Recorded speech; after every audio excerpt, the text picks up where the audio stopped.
the tyrant leader who distinguished himself by being as bloodthirsty as he was ambitious.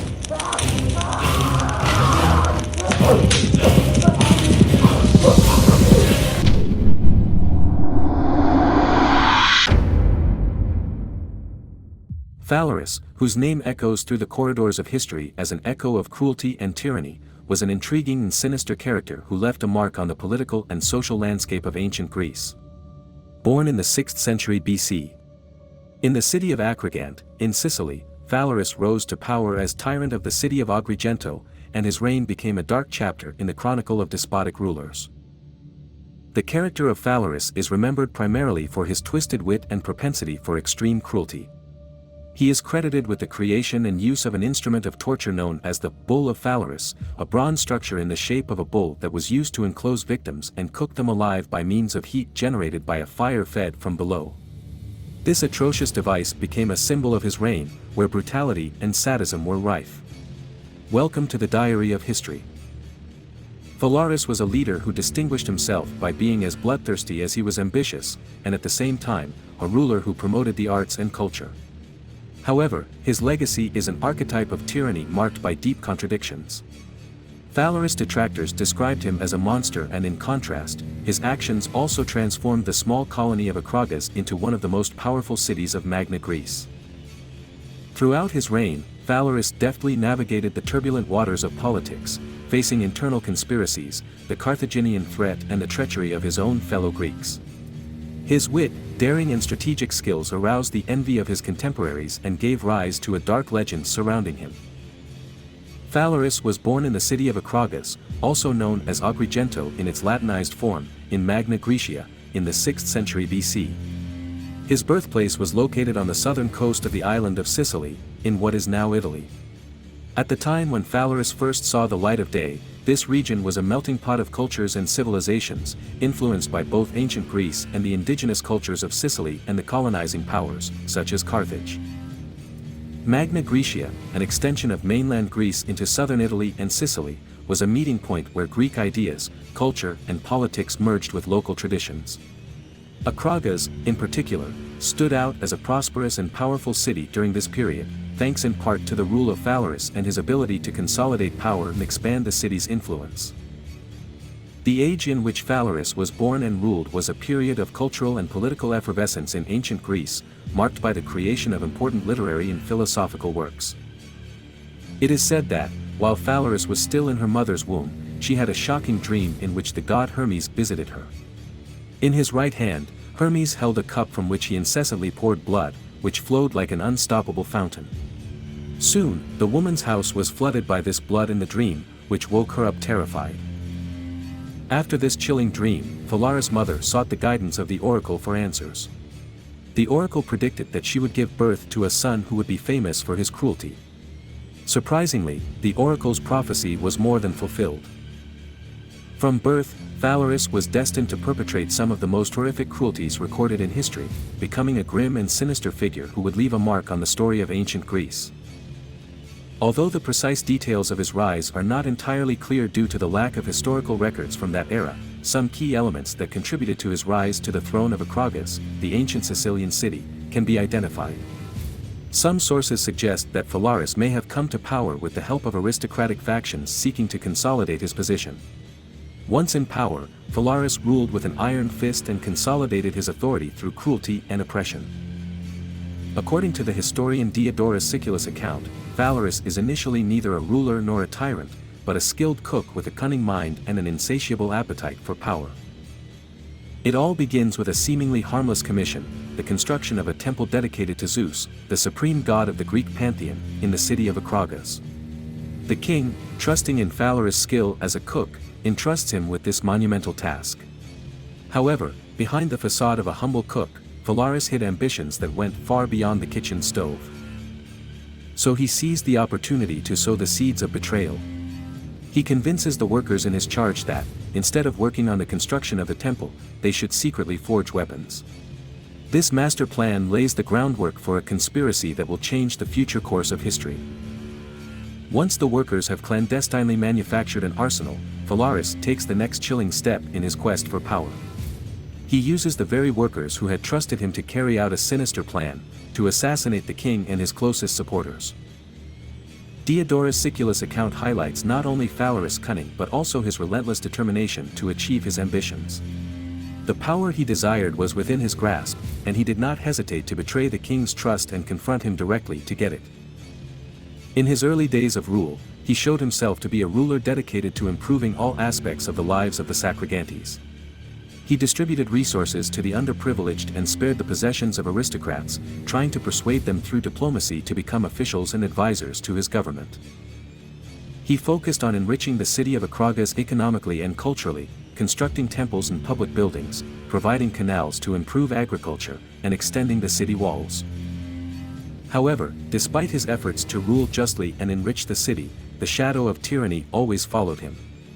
Phalaris had come to power illegitimately, which led many to consider him a usurper ruler. Despite his attempts to win the favor of the people and the aristocracy, the prophecy that had foretold his birth as a cruel ruler was finally fulfilled.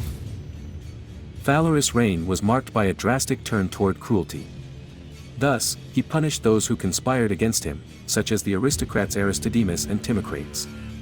His authority was based on fear, which led to a change in the perception of his rule by the population, who once loved him, but would now view him with contempt. After 2 thwarted attempts to end his life, Faláris took drastic measures to strengthen his security and tighten the laws in his city. His actions began to reflect a growing paranoia, and he became suspicious of everyone around him. He relied on mercenaries to apply punishments and repressions at the slightest provocation, which generated a climate of fear and distrust in Acragas. This escalation in repression and cruelty attracted more and more enemies, both from the aristocracy and the lower classes. His detractors, eager to discredit him, did not hesitate to propagate a perverse and sacrilegious image of Faláris throughout Magna Graecia. In this way, gossip and all sorts of lies aimed at defaming the tyrant arose. One of the most horrifying accusations against Faláris is the claim that he devoured newborn children. This accusation, which has been passed down through the centuries, paints a macabre portrait of a man who not only ruled with an iron fist, but also delighted in the most abominable atrocity, the taking of innocent lives. The idea of a leader who not only permitted, but actively participated in the slaughter of helpless children is deeply disturbing and has left an indelible mark on history. Another equally frightening accusation is that of drinking the blood of his victims. This sinister act suggests a level of depravity beyond imagination. Drinking the blood of another human being is an act that transcends the limits of cruelty and enters the realm of the demonic. Blood, a symbol of life and vitality, becomes a source of dark power in the hands of Faláris. In addition to these horrific acts, he is credited with ordering extreme mutilations on his enemies. The practice of gouging out the eyes of those who opposed his regime is particularly terrifying, as it symbolizes forced blindness and total impotence. The amputation of limbs, such as arms or legs, in addition to causing indescribable physical pain, served as a permanent reminder of Faláris' brutality in his absolute control over the lives of his subjects. In the midst of this dark fame, a fictitious and anachronistic story is told linking Faláris to Pythagoras. In this tale, Pythagoras and a Hyperborean priest named Javarus visited Faláris with the intention of persuading him to leave power or at least to reduce his atrocities. However, both sages withdrew convinced that the accusations against him were unfounded and that their stern attitude was mainly aimed at maintaining order. Despite the efforts of these sages to defend him, evil tongues gave no respite, and the fame of Faláris as a cruel and ruthless tyrant spread to mainland Greece itself, where stories of his deeds bordered on the unimaginable. The story of Faláris takes an even more sinister turn with the arrival of an Athenian goldsmith named Perilatus, who presented the tyrant with a magnificent life-size bronze bull. Faláris accepted the gift and decided to use it as a tool of torture rather than an offering to the god Apollo. This bronze bull, which on the outside looked like a sculpture, actually concealed a hatch through which a person could be imprisoned, while a fire burned underneath to heat the bronze to unbearable temperatures. In this way, the condemned suffered an atrocious death, while the steam generated by his agony came out through the bull's nostrils, distorting his cries of pain as if they were the bull's mooing. In an act of revulsion and anger, Faláris ordered Perilago to be locked inside the bull and then lit a fire under him, with the intention that he would never again create another such evil item. Perilos' intention was to sell the bronze bull to the king for a generous sum of money. However, Faláris was known for his unpredictable reactions. The interior of the bull was heating up to an extremely high temperature, reaching a frightening 400 degrees. At only 65 degrees, Perilos was already suffering terribly and could barely breathe. The torture he had devised and built himself turned out to be an unbearable nightmare. However, upon hearing Perilegos' anguished wails, the tyrant shuddered and decided to remove the dying goldsmith to prevent his death from soiling his own conscience. Although he did not spare Perilegos' life, Faláris ruled that he be thrown from a great height. He then ordered that the bronze bull be purified and sent to Delphi as a gift to the god Apollo. In a letter addressed to the priests of Apollo, Faláris asked them to influence the opinion of the Greeks to stop believing the slanders about him. But the priests of Apollo rejected the bull as an offering, and the sculpture returned to Acragante.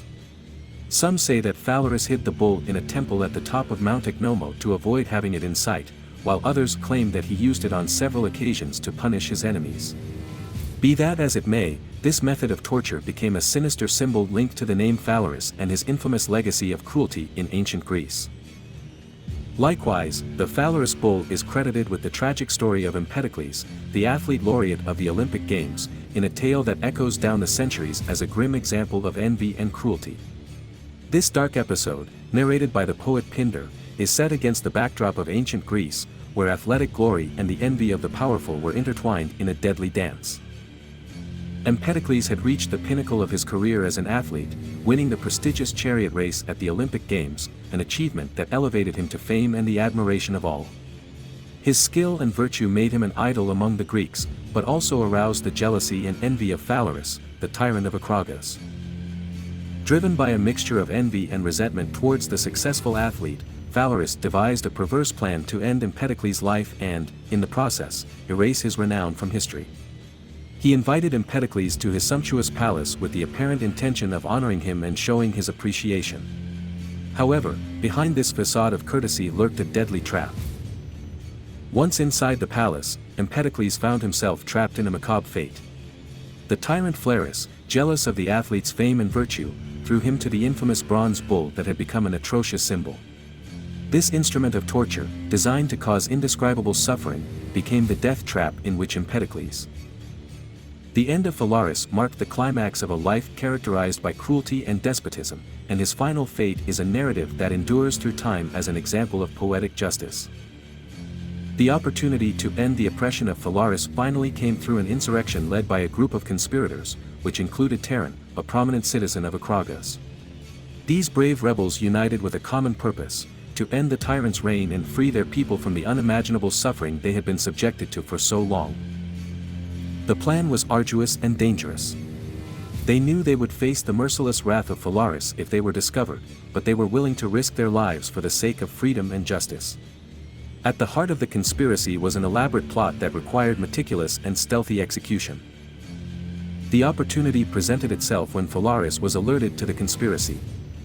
Fearful of the impending revolt, he tried to defend his kingdom with renewed ferocity, but the conspiracy was already underway. The day of the final confrontation arrived, and the streets of Acragante became a battlefield where the rebels fought valiantly for freedom. The fighting was intense, and the conspirators, led by Tyranny, faced Faláris' forces with steely determination. As the battle progressed, fate seemed to be on the side of those who had endured years of suffering under the tyrant's yoke. Finally, in the heat of the fight, Tyranny and his allies managed to corner Faláris in his own palace. The final confrontation took place in the tyrant's chambers, where opulence and cruelty had been the norm for so long. Faláris, facing his imminent defeat, realized that poetic justice had come for him. The same brutal methods he had employed to oppress his people were now being turned against him. In an ironic twist of fate, he was subjected to one of the same tortures he had inflicted on others during his reign. He was bound and led to the bronze bull. There, inside the bronze bull, Faláris experienced the same inhuman suffering that so many others had endured throughout his tyrannical rule. His scream of agony echoed through the palace chambers, marking the end of his reign of terror. The fall of Faláris and his death on the bronze bull became a symbol of human resilience and the struggle for justice. His story has been passed down through the centuries as a warning against the abuse of power and as a reminder that, even in the darkest moments of history, hope and courage can prevail. His death, ultimately, was a ray of light in the darkness, a triumph of humanity over the most cruel oppression.